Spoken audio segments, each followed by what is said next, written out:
नमस्कार दोस्तों, मैं रंजन कुमार आप सभी लोगों का एक बार फिर से स्वागत करता हूं अपने YouTube चैनल संगत शिक्षा में। आज बात करेंगे कि भारत के आज़ादी के दिन 14 एवं 15 अगस्त 1947 को आखिर क्या हुआ था।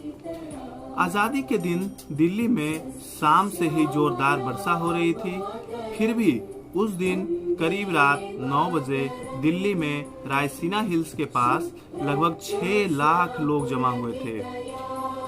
रात को 10 बजे जवाहरलाल नेहरू, सरदार वल्लभ भाई पटेल, राजेंद्र प्रसाद और लॉर्ड माउंटबेटन सभी लोग वायसराय हाउस पहुंचे।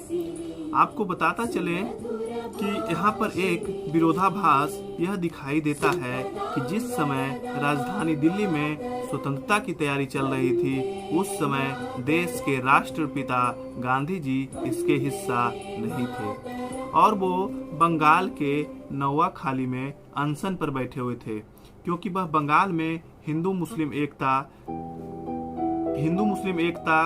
के काफी समर्थन में उतरे थे और दंगों से काफी नाखुश दिखाई दे रहे थे।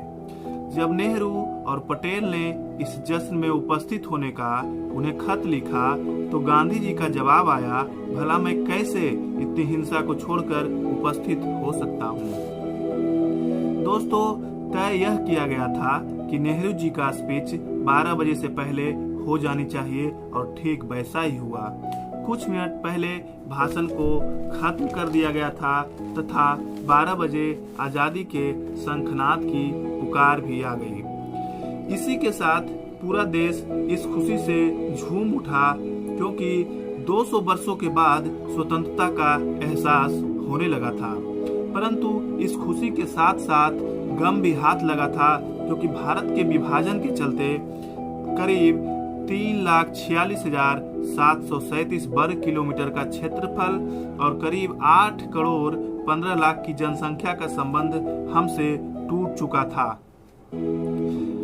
दोस्तों, डोमिनिक लेपियर और कोलिंस की पुस्तक के अनुसार आप लोगों को जानकर यह आश्चर्य होगा कि विभाजन के बाद पैसा, आरबीआई के पास रखा सोना, पुराने नोट तथा यहाँ तक कि डाक टिकट का भी बंटवारा किया गया था। आजादी के दस्तावेज पर भारत सरकार से जानकारी मांगने पर भारत सरकार का आरटीआई में रिप्लाई यह आया कि अब वो दस्तावेज उपलब्ध नहीं रह गए हैं। यह ध्यान रखना होगा कि देश को आजादी इतनी आसान और सहज तरीके से नहीं मिली थी, बल्कि यह एक संघर्षशील और लंबी प्रक्रिया रही थी, जहां एक ओर गांधी जी के जन आंदोलन के साथ सत्य और अहिंसा का मार्ग तो काम आया ही, वहीं दूसरी ओर सुभाष चंद्र बोस के आजाद हिंद फौज का रास्ता भी उतना ही कारगर सिद्ध हुआ था। जो आधार भगत सिंह, चंद्रशेखर आजाद आदि क्रांतिकारियों ने तैयार किया था, उसको बाद के क्रांतिकारियों ने अच्छे तरीके से प्रयोग किया। यहाँ यह भी बात उल्लेखनीय है कि अब सेकेंड वर्ल्ड वॉर के बाद ब्रिटिश उतना सक्षम भी नहीं रह गए थे कि औपनिवेशिक शासन को सुचारू ढंग से चला सके। इन सब को लेकर ही लॉर्ड माउंटबेटन को वायसराय नियुक्त किया गया, ताकि आधिकारिक रूप से आजादी दिया जा सके। दोस्तों, माउंटबेटन को चुनने का कारण यह था कि द्वितीय विश्व युद्ध में ये मित्र राष्ट्रों के कमांडर रह चुके थे। शुरुआत में अंग्रेजों द्वारा 3 जून 1948 की तिथि को भारत की स्वतंत्रता के लिए दिया गया था, परंतु बाद में ब्रिटिश सरकार की सहूलियत और दंगा फसाद को ध्यान में रखकर ब्रिटिश सरकार द्वारा समय से पहले ही 15 अगस्त 1947 को आजादी का समय दे दिया गया। दोस्तों, 15 अगस्त की तिथि देने का कारण यह था कि इसी दिन जापान ने मित्र राष्ट्रों के समकक्ष सरेंडर किया था। भारतीय ज्योतिष शास्त्रियों के सजेशन के बाद 12 बजे का उचित समय भी तय किया गया था। अंततः नेहरू तथा उनकी कैबिनेट ने 15 अगस्त की सुबह 8 बजे शपथ लेने के बाद 8:30 बजे राष्ट्रीय ध्वज को फहराया था।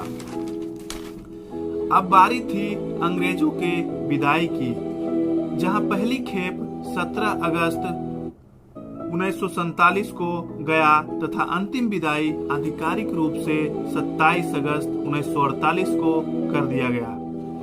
दोस्तों, तो ये थी हमारे भारत के आज़ादी की कहानी। उम्मीद करते हैं कि आप सभी को अच्छे से समझ में आया होगा। आपसे एक गुजारिश है कि मेरे YouTube चैनल को सब्सक्राइब जरूर करें तथा अपने साथी संबंधियों के साथ शेयर भी करें। नमस्कार।